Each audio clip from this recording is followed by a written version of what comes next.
Back in 2022, I spent my entire life savings on a fresh, out-the-box Surron Light BX. At the time, this was my dream bike. Well, that wasn't very long-lived because soon after, Surron released the big brother to the Surron Light B, the Surron Ultra B. Although at first I thought I'd made a mistake by buying the Surron Light BX, I actually decided I was going to stick with it, and I've slowly over time upgraded this bike to the point where there is literally nothing left to upgrade. Well, after 3 years of progression, I think it's time that we leveled up. Before I can level up from the Surron Light BX up to the Surron Ultra B, I've got two issues that I need to solve first. The first issue is I don't have enough space for another bike. The second issue is I don't have the budget for another bike. After customizing the Light BX, spending all of my spare money on this thing, I've already piled too much money into these bikes. So unfortunately, that does mean we are going to have to get rid of one of the smaller bikes. And if you think that I'm going to be getting rid of my custom built Surron Light BX, you can think again. Instead, we're selling this, the 79 byte Falcon Pro, which I've previously reviewed on this channel. And although this is an amazing stock bike, it just doesn't compare to my fully built Surron Light BX. As much as I love riding the Falcon Pro, selling it was going to be the fastest way to get my hands on an Ultra B.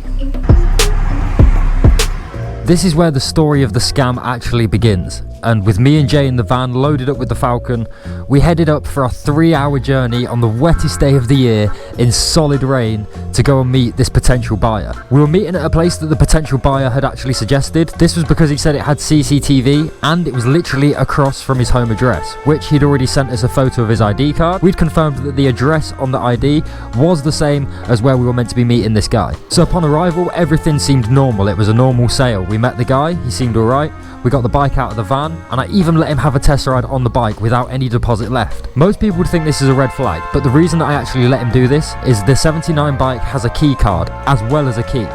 So with the key card, you can turn the bike on, and that means that you don't have to have the key in the bike. So even if he rode away, he wouldn't have had the key. Not only that, but I also told him that if he went more than 40 yards away from me without this key, that the bike would just completely switch off and that it would just cut off dead. So I think that put him off riding away on the bike. After he agreed that he was happy with the performance of the 79 bike, he decided he was going to send over the money. And he did this with no questions asked. And he even showed me the reference once it was sent. I got a photo of this on my phone, which I'll put on the screen now. So after he'd supposedly sent me this £3,000, we then played the waiting game to see if this money actually turned up.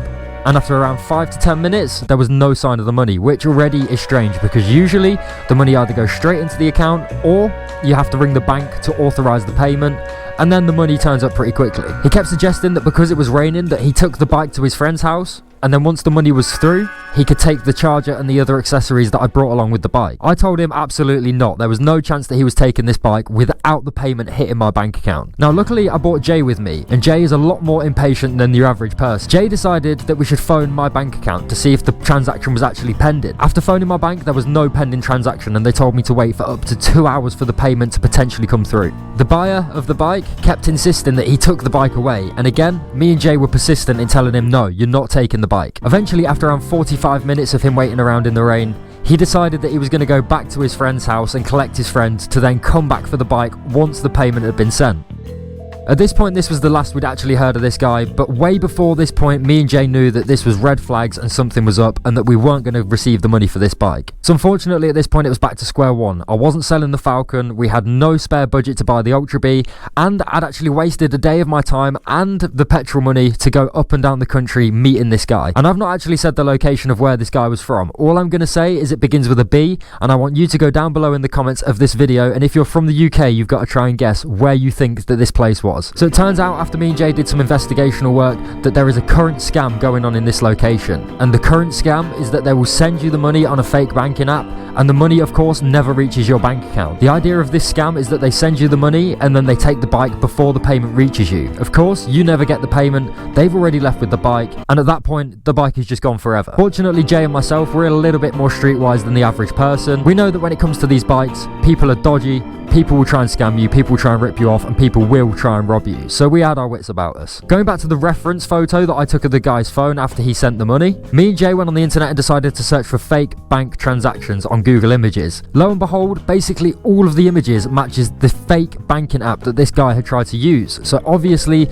these scammers have got a banking app that they're using now to make you think that they have sent some money. So in these situations, it's either a blessing or a lesson. And fortunately for me in this case, it was kind of both. The reason it was a blessing is that I still had the bike. I didn't actually get scammed. It was annoying that me and Jay had both wasted our time going to travel to see this guy. And of course it was annoying that I'd spent the diesel money traveling to go and do so. But then there's the reasons why it was a lesson. And I actually learned 3 lessons from this. Number 1, never deliver a bike without a deposit. I was so eager to get the Surron Ultra B that I was willing to drive all those hours to get rid of this bike, and it turned out to be a waste of time. The second lesson, of course, that I learned that I actually stuck by on this day was don't let anything go until you have actually got the money in your hands. Even when that money's in your bank account, just make sure that everything is legit, make sure you're 100% happy before letting go of what you're willing to sell. And the last tip, don't try and sell a bike in this place that begins with a B. So like mentioned, at this point it was back to square one for me. I still had the Falcon, and I wasn't any closer to getting the Surron Ultra B. I decided I was going to make a Facebook post telling everyone exactly what had just happened. This was in the hopes that other people might see it and potentially wouldn't get scammed by the same lads. Unsurprisingly to me, other people had already tried to have the same lads try and scam them. But within these comments, there was one comment that stood out to me more than the others. Now, this wasn't actually because of the comment itself. That was kind of irrelevant. It was because I knew that this guy currently had a Surron Ultra B for sale on Facebook Marketplace. So knowing that this guy had a Surron Ultra B up for sale and he was active on Facebook from commenting on my post, I jumped straight in his inbox to see if we could come up with some sort of deal with the Falcon Pro. Well, one thing led to another. Fast forward around 12 hours and I'm actually on the way to go and meet this guy to look at his Surron Ultra B and to show him the Falcon Pro.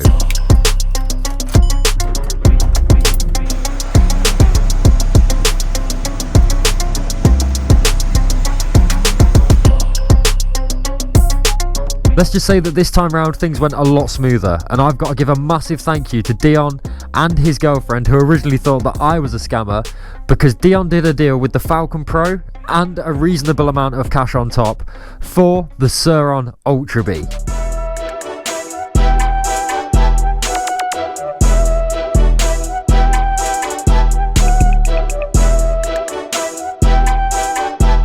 This Ultra B is looking insane, and it comes with a load of surprises, good and bad. The previous owner definitely must have cared about this bike to some extent, because there has been a lot of additions made. To start off with the additions, we got some blue handlebar grips along with some blue JXR levers. We've also got some blue riser handlebars, got a blue direct stem mount, there's blue triple clamps for the forks, all from Electro MX. Let's not miss the elephant in the room. This whole bike has been kitted out with an R-Tech plastics kit, again in the colour blue. We've even got an upgraded bash guard on this bike. This is an upgraded metal one as opposed to the plastic OEM bash guard. They've even added a JXR sprocket to this bike, which is the same size as the stock sprocket on the Surron Ultra Bs. And although it looks like the previous owner got their use before I did, this bike has got upgraded tyres on it too. This bike is running all standard powertrain, so we've got the stock 74 volt 55 amp hour battery, the stock OEM controller that comes on the Ultra B from back in 2023, and of course the old style motor. But again, I can't see these things staying on the bike for long. There's an upgraded tracked gripper seat cover already on this bike. This Ultra B is still running the standard suspension, which isn't a problem to me. Again, my only requirements when buying this bike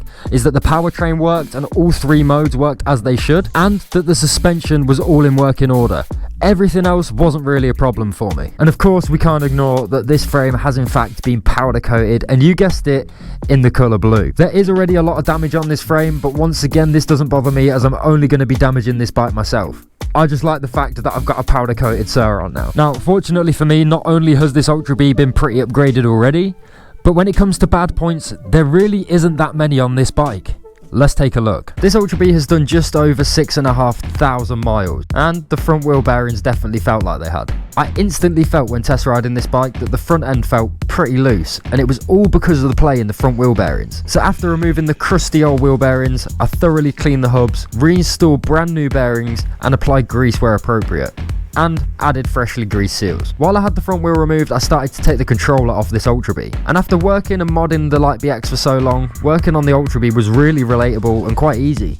Unfortunately, no, we're not upgrading the controller, but we are replacing it as this controller has noticeable damage to the rear cover, and I can literally see through into the inside of this unit. This thing is basically a ticking time bomb waiting to fail from water ingress. Very fortunately for me, a buddy of mine had 2 stock 2023 Ultra B controllers sat in storage, and he's kindly donated one to me for the time being. With the fresh controller installed, I wanted to make sure that we were up and running with no issues.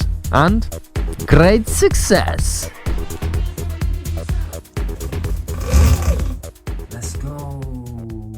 Now I knew the Ultra B had power, we could reinstall that freshly greased front wheel and then move up to the handlebars. Now I was trying not to do any mods on this bike in the first video, but I couldn't help myself, and these goofy blue bars needed to go. So instead I've gone for some black Pro Taper handlebars, but when buying these bars I thought they had a lower rise compared to the blue bars that we just removed. Turns out they have the same rise height. Luckily they have a different bend shape, which means it should still improve the feel of the bike. Finally, we've got to give another shout out to Jay, not only for assisting us on buying this Ultra B, but he's given us some brand new second-hand ODI black grips to install to the new Pro Taper bars. Legend.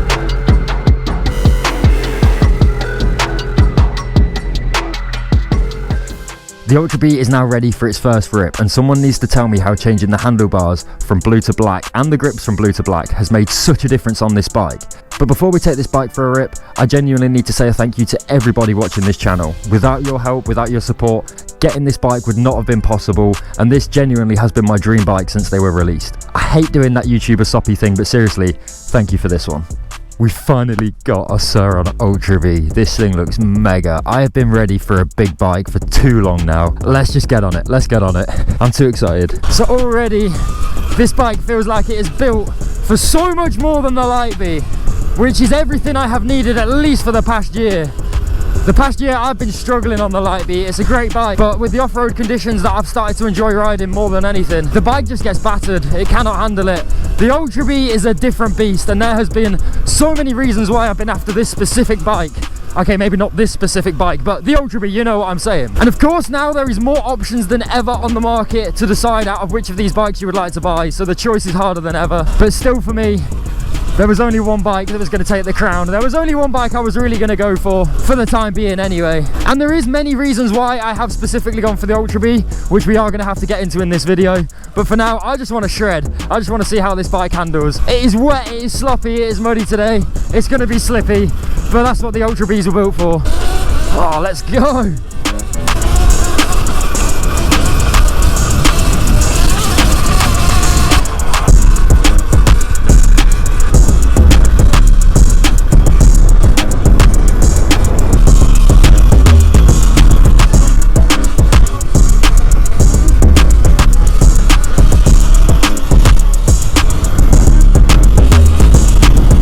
So some of you might be thinking, why did it take so long for me to upgrade from the Light BX up to the Surron Ultra B? My main reasoning for staying with the Light B for so long was purely to level myself up ready for the Ultra B.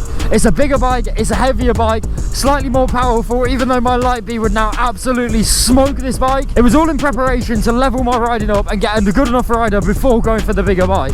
I see so many people jump straight into the bigger bikes, straight onto the Ultra, even straight onto the Stark, and they soon regret it because they're not ready for a bike that big. They just don't enjoy it anywhere near the amount they think they will. So before I actually leveled up to the Ultra B, I wanted to make sure that I was fully ready for one. And with the amount that I was breaking the Light B, it was just definitely time to go for the bigger bike. And with how I can throw this thing around already, I think I'd agree. The bigger bike was definitely the good shout. Now, getting the Ultra B did mean we had to say goodbye to the Falcon, and the Falcon was a great bike. If my Light B wasn't as built as it was, I would have kept the Falcon because of the parts that it already had on it. My problem was I was too far in on the Light B at this point. It was worth too much money, it was too much of a beast of a build, so I had to keep it. And I know that some of you are probably thinking, oh, it's a greedy YouTuber with two insane bikes. I've had to work so hard for this bike, you won't believe. These things do not come easy. So then why wouldn't I choose a Stark Varg over a Surron Ultra B? And there's a few things that play part in that. Size and weight being the two biggest things, price being an even bigger factor, and then of course there's all the aftermarket that we get with the Surron Ultra B. We can rebuild this bike top to bottom with a load of cool parts, stuff that I'm sort of used to as well. I'm used to the Surrons now. So again, it was sticking with what I know, what I'm comfortable with, until I'm ready to make that step up to a proper Stark. And anyone who's seen or ridden a Stark in person will know you can't just jump from a little Surron Light B onto a Stark and call yourself a good rider. If you're going to properly ride a Stark, you need to learn to ride a bike first. Anyone can get on a bike and ride it in a straight line, but to seriously ride a Stark, it's a different game altogether. Even the Ultra Bs are a different game altogether. Light Bs, they're basically BMXs compared to these things. So then why did I prefer to go for an older Ultra B than a newer Ultra B? And the new Ultra Bs are sick, okay? The new Ultra Bs are really cool. They're really fast, they look really nice, they've had loads of changes compared to this Ultra B, or at least a few changes I should say, and they're great, they look really good. But I specifically wanted an older Ultra B for a few reasons. With how everything everything is priced on these bikes these days, the second-hand market, the brand new market, and then of course all the aftermarket parts, it just made more sense to me to go for a cheaper, older bike to then build on it and do all the things that I was going to do anyway, rather than go for the nice brand new 25 Ultra B, 26 Ultra B, and then change it all out and end up basically changing the whole bike. It just didn't make much sense to me whatsoever. And we are going to struggle to rip this thing today. The weather has been so bad, but I wanted to get out and rip for you. So we're going to have to see what we can do.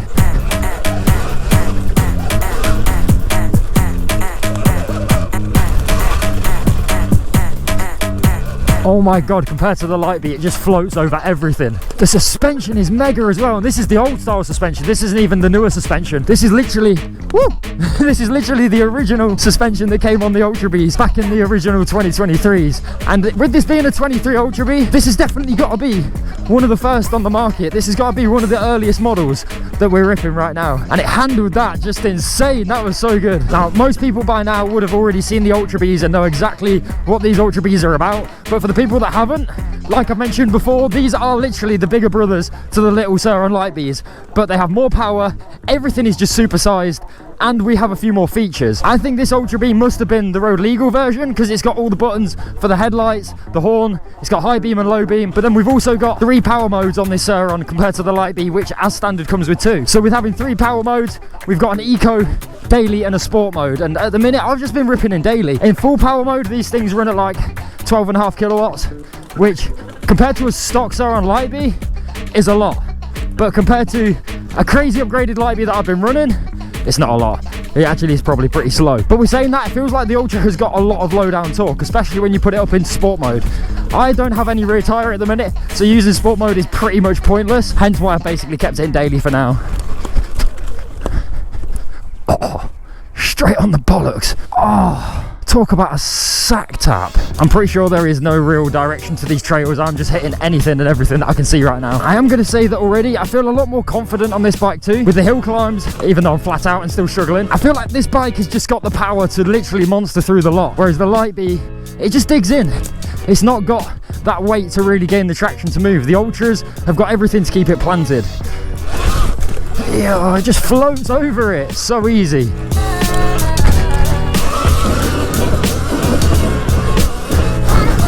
Oh no, this hill climb is always savage when it's wet. I'm on the back brake and I've got no traction whatsoever. I think it's a sit down job.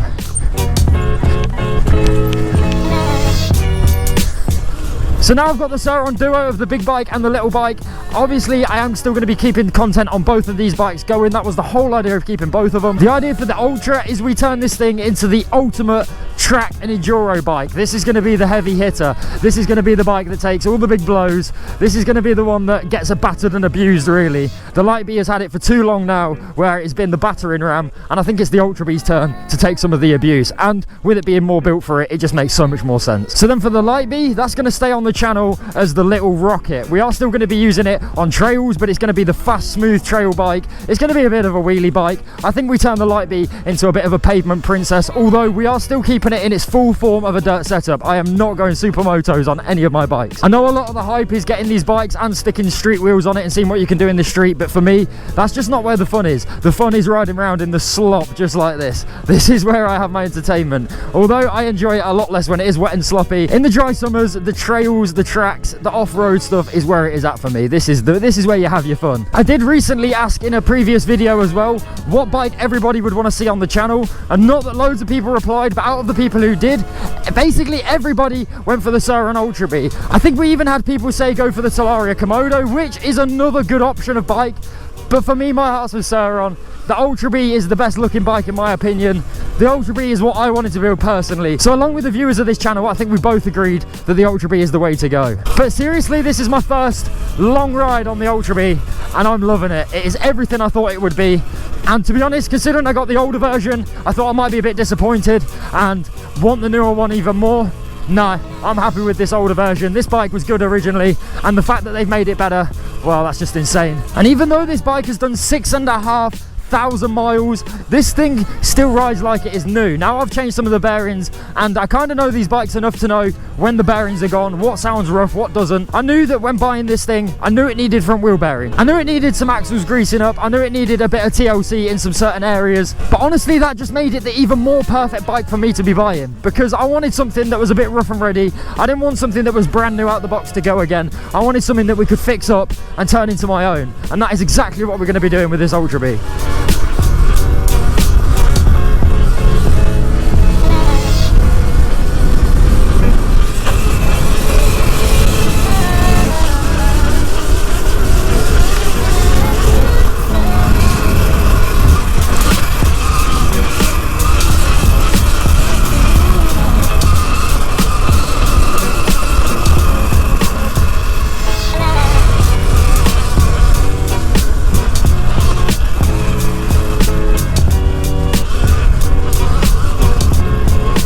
Yeah, this thing rips. Even with no tyre, it is just gripping around the corners. Oh, this is magic. This is what I dreamed of when I thought of riding the bigger bike. This is how I thought it would feel. And it's decent. The Ultra Bs, even the older ones, even the 2023s, they're sick bikes. This is why they are probably Surron's most popular bike right now.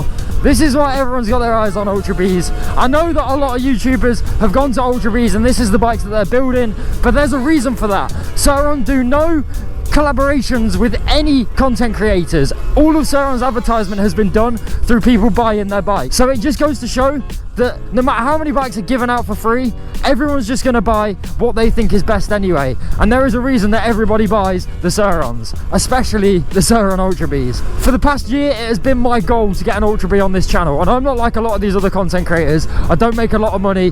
YouTube is literally a side hustle and a hobby for me. It doesn't make a lot of money at this stage. And really, buying this bike was a little congratulations to me for hitting 10,000 subscribers, which has been a massive goal since I started YouTube about 3-4 years ago. And hitting 10,000 subscribers and buying this bike has just been a little kick up the ass to say keep going, keep pushing, and there's good things to come, not just for me but for everybody watching. So with that being said, if you want to see more of this Ultra B on the channel, if you want to see more content to come like this in the future, you're gonna have to smash that subscribe button. I'm Matt Francis signing out. Peace.